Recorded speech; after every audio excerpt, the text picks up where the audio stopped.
direction? Or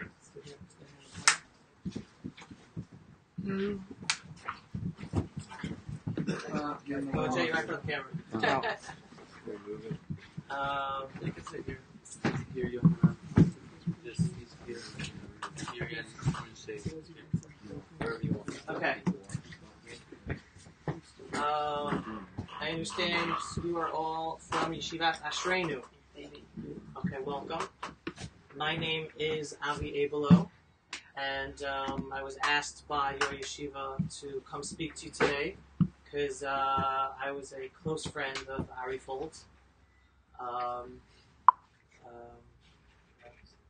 go into that before going into talking about how we were close friends and how far back we go, and to talk to you about Ari, just a little introduction about myself. I live here in Efrat. This is my oldest son, Yakir. He's your age. He just started learning in yeshiva this year, Yeshivat Hesder, up in Nahariya, up north. My parents brought me to Israel when I was only 16 years old. We came straight to Efrat to live here. I'm originally from New York. I don't have any New Yorkers that are here. Originally from the Upper West Side of Manhattan. Lived in Baltimore for a few years, and then made Aliyah after 11th grade. And what I like to tell people is that I was not normal. Because most 11th graders, you're at like the height of your social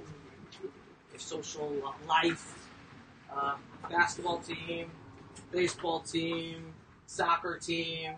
Had a good life, was enjoying life. Good friends, active. I was on regional board of NCSY. I was active in Bnei Akiva. I used to go to Camp Moshe every year, and then I was... So life was good. But when my parents came home one day and said, guys, we're making Aliyah, moving to Israel. Well, whereas most normal 16-year-olds would be upset at their parents and go crazy and say, no, I'm not going to go. I was like, let's go tomorrow. I was totally gung-ho about moving to Israel. And I'll tell you a little bit why it didn't start when I was 16 years old. But after I served in the Army, again, made Aliyah at 16, went to yeshiva, went to the Army, served in Golani. And one day when I was home from the Army, I was, for whatever reason, rummaging through my parents' basement, just going through boxes, whatever. And I came upon homework assignments from elementary school that my mother saved, for whatever reason. I have no clue why. And I pick out this piece of paper, and it's a 4th grade homework assignment. All right, I was growing up in Manhattan. I went to Manhattan Day School, MDS, Upper West Side of Manhattan. I had this homework assignment. Very simple. Again, I was 10 years old, 4th grade. Write down your 3 dreams to accomplish in life. Right? Simple homework assignment. 10-year-old kid, and I'm reading through this myself, and I totally almost fainted by reading this. Dream number 1 I wanted to accomplish in life. I was a 10-year-old kid. I want to live in Israel. Dream number 2 I wanted to accomplish in life. I want to serve in the Israeli army. Dream number 3 I want to accomplish in life. I want to become very rich so I can give a lot of tzedakah. All right? So, first of all, Baruch Hashem, I am extremely blessed to say that I've already accomplished 2 out of my 3 goals in life as a 10-year-old. I'm still working on the 3rd. But what made me, a 10-year-old kid, understand the importance of me being a Jew and wanting to live in Israel and wanting to serve in the Israeli army? Well, somehow, I learned enough from my parents. My father was a Jewish educator. He was a high school principal. And also from learning Torah, even as a little kid, that we are blessed to have our own country once again after thousands of years of being exiled and persecuted. And we're not supposed to be in exile. We're supposed to be home. And I wanted to go home. And then I understood, once we are home, I want to be part of defending my country and my people. That's as a 10-year-old kid. So when it came to being 16 and my parents saying, okay, we're making Aliyah, I was like, let's go to the plane now. Why wait a few months? Ari and I went to elementary school together. All right? I went to MDS a number of years. I then went to SAR. Anyone familiar with New York, SAR? You went to SAR? Okay, so Ari's father, Rabbi Yonah Fuld, was our principal in elementary school. And so Ari and I were in school together for a number of years, so I knew him then. Both of our parents, as you can tell, were educators. We both grew up in homes of Jewish education. And we both overlapped. We weren't together, but we overlapped going to Camp Hillel. This is way before your time. I don't think Camp Hillel existed anymore by the time you guys were born. It was one of the major camps when I was growing up. And some summers, Rabbi Fuld and his wife were on chinuch staff, in charge of giving over the shiurim and chinuch for the summer. And for some summers, my parents, my father and mother, were on chinuch staff. So we weren't there together, but we overlapped. Arya and I then reconnected again after I made Aliyah, and Ari came and made Aliyah. He came a year before his family after he went to MTA, and after high school he came to Israel for his year in Israel. His parents came a year later. He then joined the army. He also joined Golani, even though in the history books he's going to be written down as being a proud paratrooper, because for reserve duty for Miluim he went to a paratroop unit. And we reconnected because during our years in Israel, when our chevra were here learning for the year, are you familiar with the OU Israel Center? Okay, so I don't know what exists today. They used to run a lot of programming for yeshiva guys and seminary girls. Tiulim, programs, chesed projects. It was called Nitzotz at the time. So I was involved in helping and being a madrich and helping run the programs for the yeshiva kids. And Ari was somewhat involved, but he was more involved because his girlfriend at the time, who turned out to be his wife years later, was a bat sherut running all these programs for the yeshiva kids and the chesed programs and the Shabbatons and working with the Ethiopians and working with the Russians. So I used to see Ari a lot there in the OU Israel Center. Thanks to his girlfriend being there, and he wanted to be there, and his involvement, whatever it was, with the programming and helping his girlfriend at the time, Miriam. Years later, I finished the army. Ari finished the army. We were not together. We went to different yeshivas. Ari went to Yeshiva HaKotel. I went to an Israeli Hesder yeshiva called Or Etzion. I actually started in Shalavim and then switched to an Israeli place with no Americans because I knew I was going in one direction. And the Americans were going in a different direction. We ended up opening up a bagel store together, the first bagel store ever in the old city of Jerusalem. Everyone familiar with the Jewish Quarter bagel store opposite Burger's Bar? Come on, you're not familiar? Bagel, what's it called? Holy Bagel, right? So at the time, this is back in 1995, it was Bonkers Bagel. It was the new bagel chain that opened up in Jerusalem. And it was the first branch was in the center of town, and one of the later branches was in the old city. Ari was hired to be the manager and open up the place, and he brought me on board to be his number two. And we got this dirty storefront, and we had to clean it and reorganize it and set it up, and then we ran the place for a number of months, working together here in the old city of Jerusalem. And then finally, I am Zocha to live here in Efrat in the Zayat community already 16 years with my wife. Yakir was 1 when we moved here, 1.5. We've since had 3 boys born here in Israel. Yakir was born in New York. And Ari and his wife moved with their children to the building right next door to the building we bought in also. So for the past 15 years, we were neighbors. And neighbors in terms of physical neighbors, our buildings, and also in shul and synagogue, we sat next to each other. And we also became sort of soulmates, because both of us are strong advocates for Israel online, strong voices about getting the truth out there, fighting against the lies that the mainstream media puts out there about Israel, standing up even against what some of our own Jewish leaders and Israeli leaders put out there, getting the truth out there about the peace process that is nothing about peace, getting the truth out there that there is no such thing called the Palestinian people with a history and with national rights to this land, but it's the Jewish people who have the national rights to this land, the Arabs who have lived here, who have come over the past 100 years. So we were both together every day. We used to talk together. Every day we used to talk about the challenges we faced on Facebook. Every day we used to talk about what we're dealing with, what issues to deal with, who's meeting who. Sometimes we went places together. But he was very much a partner and a soulmate in terms of the fight for truth about Am Yisrael, Eretz Yisrael, and Torah Yisrael. So that basically gives you the my connection with Ari since I was a little kid in elementary school till today, till just a few weeks ago when Ari was murdered.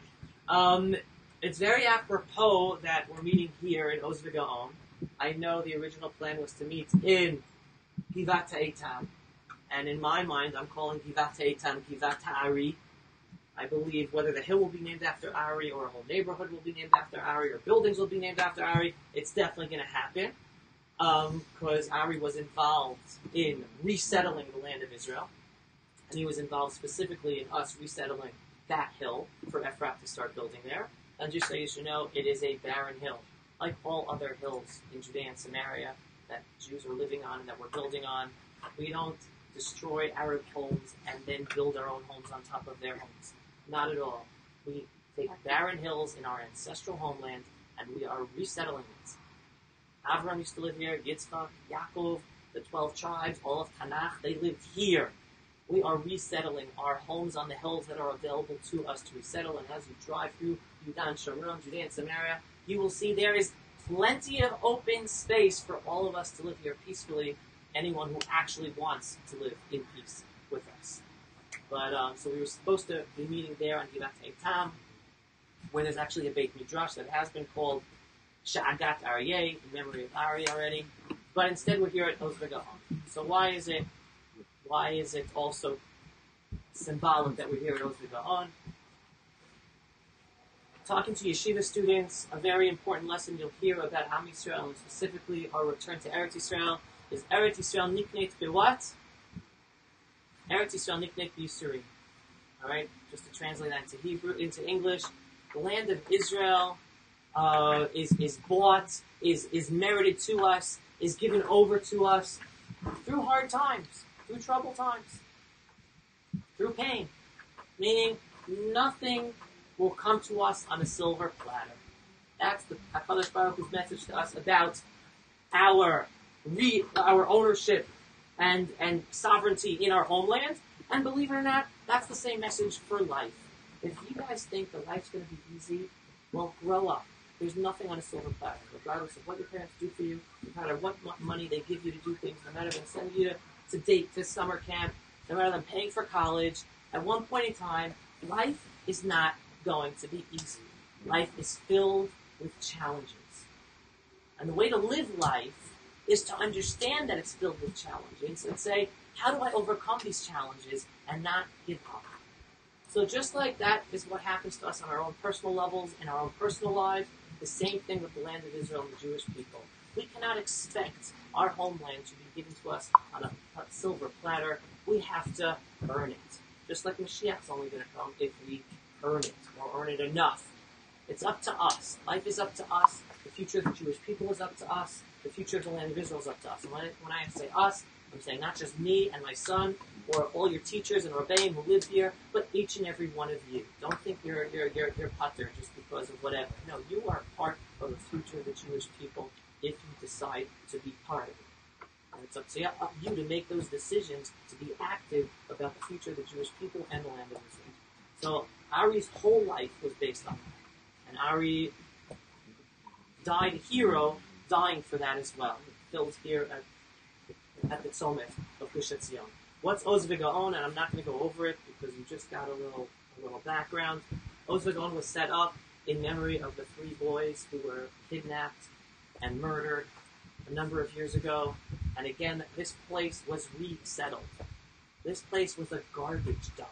The Arabs in the area treated it like a garbage dump. This building that's now used as a shul, it was filled with garbage up to here.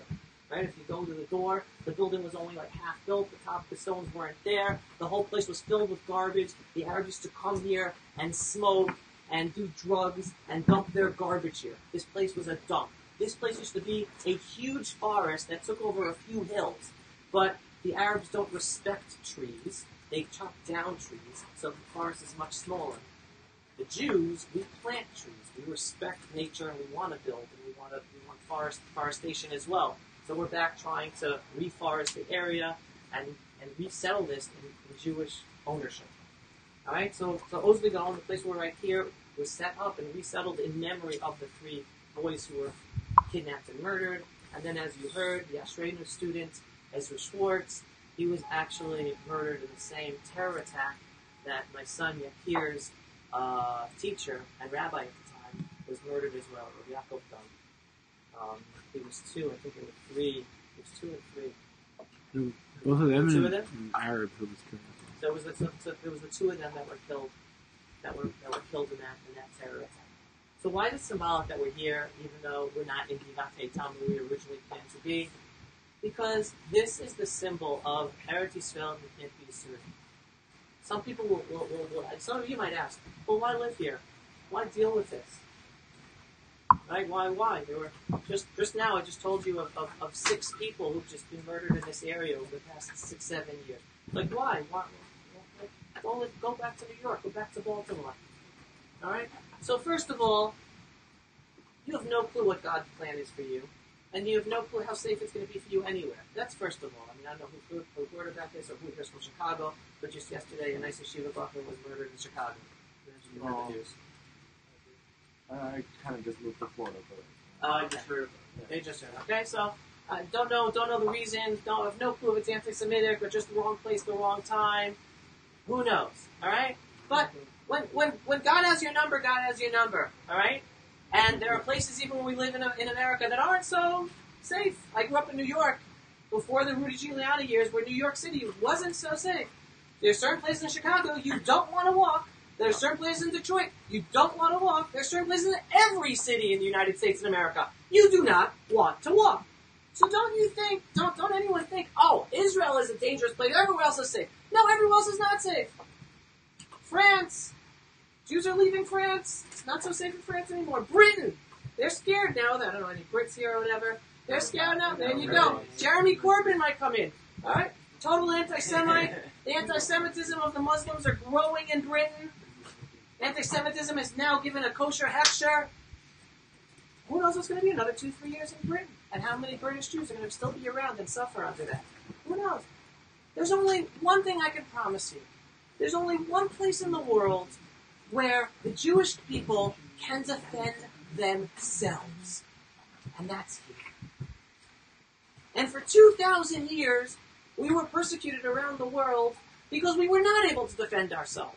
Whether it was in Europe or whether it was in Middle Eastern countries or anywhere. We couldn't. We were always at the whims of the host country. And we couldn't defend ourselves. Only here, for the first time in over 2,000 years, do we have an army to defend ourselves. We are in charge of our future for the first time as a people in over 2,000 years. Nowhere else. So you might think you're safe in New York or Miami or Chicago or London. You might think that, but it's just a feeling. But no matter what, you will never be able to be in charge of defending yourself and the future of your family. There's only one place in the world where that's possible, and that's here. And that's what Ari was all about. Ari's whole life, his whole life, not just his death, his whole life was standing up for the truth of the Jewish people. I don't know how many of you knew Ari or followed him on Facebook or met him in Yerushalayim. Ari was very active on social media. He used to go to the Kotel every Thursday night, and during the weeks, just used to meet random people, asking them who they are, where they're from, what do they know about the situation. Then used to give them virtual tours live on Facebook of the old city, even of the Muslim quarter, because even though it's called the Muslim quarter, it's a misnomer because Jews used to live there. You walk through the Muslim quarter and you look at the houses and you'll see mezuzah places and all these homes that are now lived in by Muslims. Okay, so Jews used to live in the Muslim quarter. It's a misnomer to call it the Muslim quarter. He used to tell people the history of each of those homes, what the Jewish history is of, and who used to live there and when. He used to take these people to Hebron and explain to them, everyone, hey, you know how they say we're occupying Hebron and the Muslims of Hebron are so persecuted by us? Well, let me show you something. And he used to say, look at Marat HaMachpelah. And I don't know how many of you have been to Marat HaMachpelah in Hebron, or all of you. Let's look at Marat HaMachpelah. You know who built Marat HaMachpelah? What does it look like? What does Marat HaMachpelah look like? Look at the big stones. What does it look like? Another building. It looks like L'Kel Tel Ma'aravi. Right? There's a big, huge stones carved out. big building. Why does it look like the Kotel Ma'aravi? Because they were both built by the same person. Who built the Temple Mount as we know it today? The retaining structures. Herod, King Herod, right? The Jewish Roman king, 2,000 years ago. He built the Kotel Ma'aravi. He built the retaining structure for Har HaBayit, for the Beit HaMikdash to be on top. Guess who built Ma'arat HaMachpelah? Who built Herod. Herod. Thank you very much. Right? Herod. Now, people tell us today, who's the occupier here in our land? Who do they say who the occupier is? Us. Right? They say, oh, we're the occupiers. Who was here first? The Muslims, the Palestinian Arabs, right? And they were here first. We're the occupiers. Now, please, everyone, think in your mind. We're not in front of the Kotel. We're not in front of Hebron. And this is exactly what Ari used to say also. Please look. You're standing in front of the Kotel. Okay? You're standing in front of the Kotel, or you're standing in front of Ma'arat HaMachpelah. Then you look up. What's built on top of the Kotel? Ma'aravi. The mosque. Very good. You're in Hebron. You're looking at the Ma'arat HaMachpelah. Right? You're looking at the big structure before you go inside. You look up. What do you see on the top? A mosque. A mosque. Okay. Who was here first? Jews. In order to build a mosque on top, you first have to build on top of what's below. So if the Jews built the building below, doesn't that mean the Jews were here first? And the people who came and occupied later on are the ones who built on top? You guys are all going to college next year. Learn the facts for yourself. And the facts are so simple. It's so simple. All you have to do is use those pictures. Use the information. These are messages Ari used to get across every day. Every day. And again, it's so simple. Just show someone a picture. Wait a second. You're telling me that Jewish people are occupiers, but we built the building that's on the bottom. The Muslims built the building on top. How could we be the occupiers if they built it on top of us? Not possible. Right? We were here first. We never left. And now we're back in charge. And please learn history. Seriously, guys, please learn history for yourselves. When you go to college, I want you to be proud of yourselves.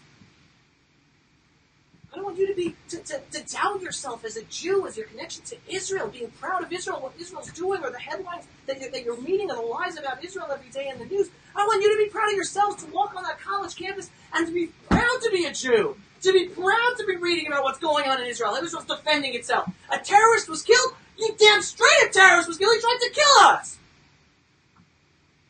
We did something in Gaza. They're shooting rockets. Of course something happened in Gaza. I'm sorry innocents are killed, but they're using innocents as human shields. It's their fault. Don't blame us.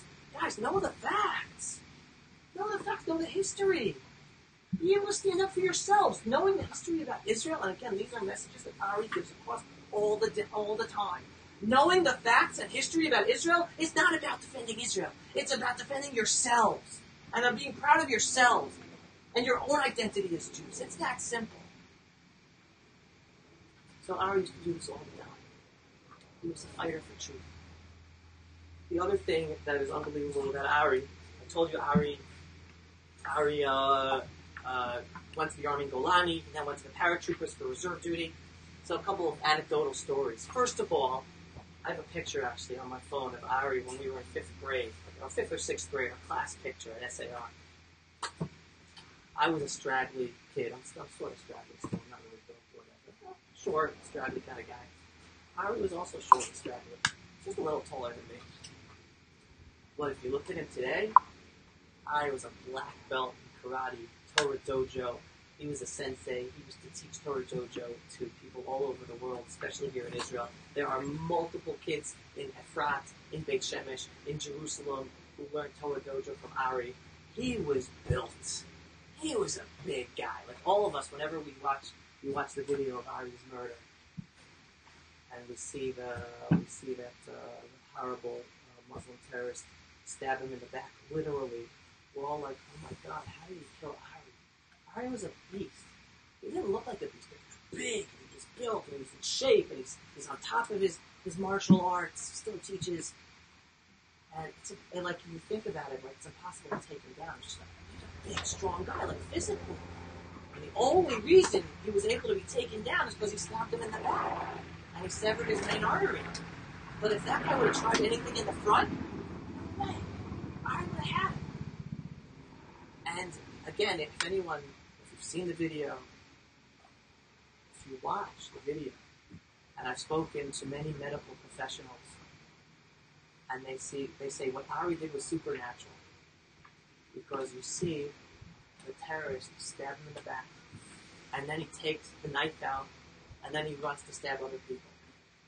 But if you look closely, after Ari was stabbed, he immediately turned around and punched the terrorist, and then chased after him. And what do the medical professionals say? Is that it's impossible. Because his main artery was severed. Now, most people, regardless if their main artery is severed or not, you're stabbed, you fall, you run away. Who turns around and punches and then chases? No one, unless you're trained to do that. And it's not just about physical training, it's about your mindset. You've trained your mind to be that way. Ari was a proud Jew through and through. He was a proud Jew in how he acted as a person. He was a Talmud Chacham. He was a rabbi. He learned Torah all the time. He always had a Gemara in his hand. He was always teaching Torah. He used to teach at Nativ Aryeh every Thursday night, give shiur for years. He was a proud Jew in how he taught other people, be proud Jews. Don't run away and be embarrassed by your identity. And then militarily and defense-wise, he was a proud Jew. He would stand up for himself. And he acted like that in how he lived and how he died. And that's how even the professionals say how miraculous it was that not only did he not fall or die on the spot, but he hit the terrorist, turned around, not only chased him, then stopped and shot the terrorist. And by what he did, he saved the lives of other people because that terrorist was about to kill some other people. And just last week, there was a Mesivat Hodayah, there was a thank you party, like a thank you to HaKadosh Baruch Hu party, by the woman at the falafel store, who she is thankful and believes she owes her life to Ari, because the terrorist was running to then stab her. So again, just bringing it all together. Why is it symbolic we're here? Because each and every one of you has a choice in life. And you can start thinking like this, or you can start thinking about it when life gets a little challenging. Because now it's still easy. And that choice is, do you take hardship and challenge and give up? Or do you take hardship and challenge to overcome and grow from and go even higher?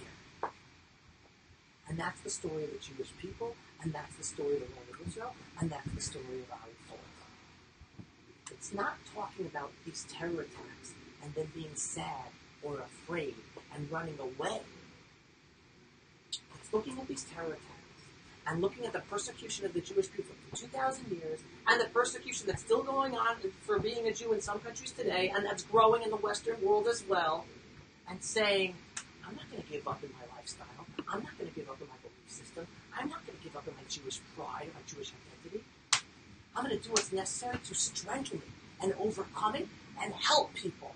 So even though 6 people were murdered here over the past 6-7 years, the amount of Jews living here has grown. The amount of Jewish homes built here has grown. The amount of Jews and non-Jews visiting here has grown. And that's the true story of the Jewish people. And that's the true story that each and every one of you should be using this year to internalize. You're not learning Gemara and Halacha just so you know what you're supposed to be doing on any given day. You're learning Gemara and Halacha and Machshava and Tanakh to strengthen your Jewish identity and to be connected to Avraham Avinu and every Jew from Avraham Avinu till today, to ensure that your children, your grandchildren, your great-grandchildren will also be connected to Avraham Avinu and every Jew from Avraham Avinu till today. You know why it's important to do the mitzvot? One reason. At least if you listen to me, and your rabbis might disagree with you.